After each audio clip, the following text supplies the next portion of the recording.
When I was in elementary school, I loved to go on the swings. I would walk all by myself to the park 3 blocks from my house, and I would swing for hours and hours, back and forth until I made myself sick, and even then I'd keep swinging.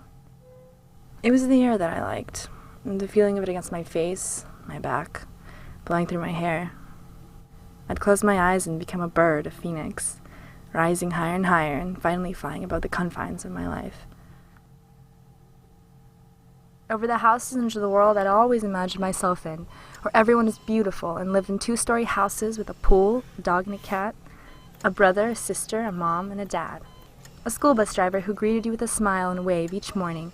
Grandparents didn't lose their memory, teachers never yelled at you, family didn't die. The world I wanted to be a part of where mean people and bad guys only really stuck around for 1 episode, 2 if it was a special, and then they disappeared. Poof, never to be seen again.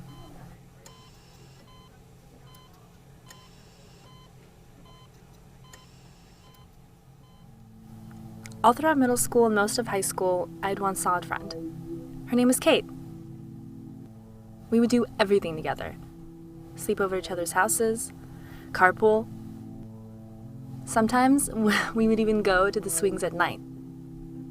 The darkness just added to the thrill. That was back when things were good. Back before Whitney came into our lives.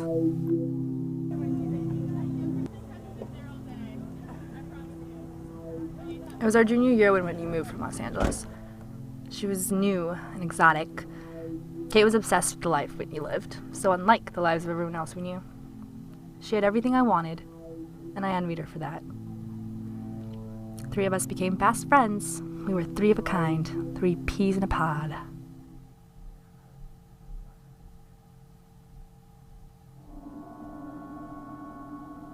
Whenever we went to Whitney's, there would always be freshly baked cookies waiting for us. They were warm and the chocolate chips melted and gooey. It was a stark contrast to the baked goods we got when we went to my house. When Dad died, Mom had to start working 2 jobs. She only had the time to buy Costco cookies.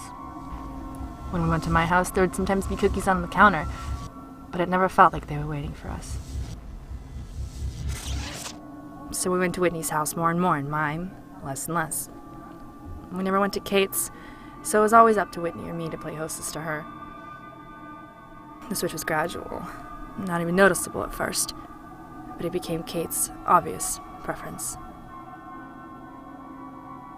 And it was in the same gradual manner that Kate and I stopped being best friends, and Whitney and Kate became best friends.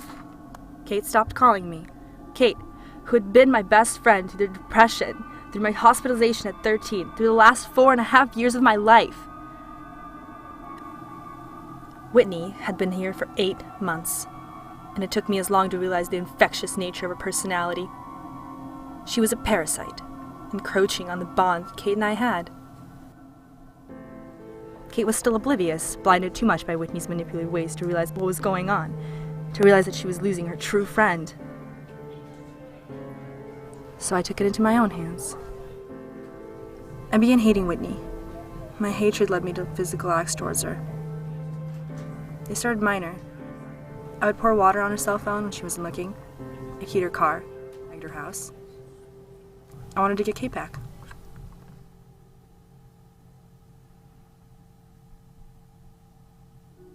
I hadn't been a bird in 8 months.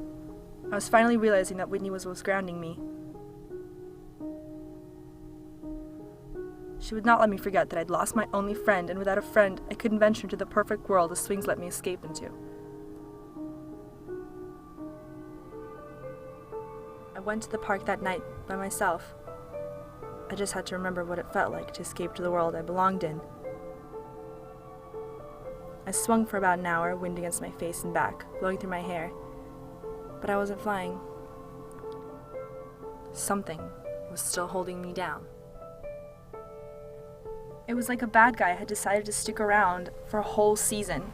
Everything about Whitney had made me sick. It was her fault I was stuck on the ground. It was her fault that I felt like this. It was her fault I couldn't fly. So I did the last thing I could do.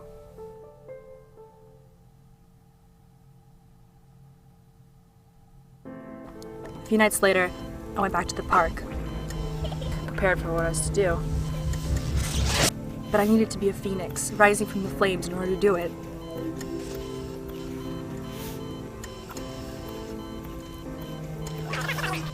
My mind was cleansed at last, knowing Whitney would no longer keep me from flying.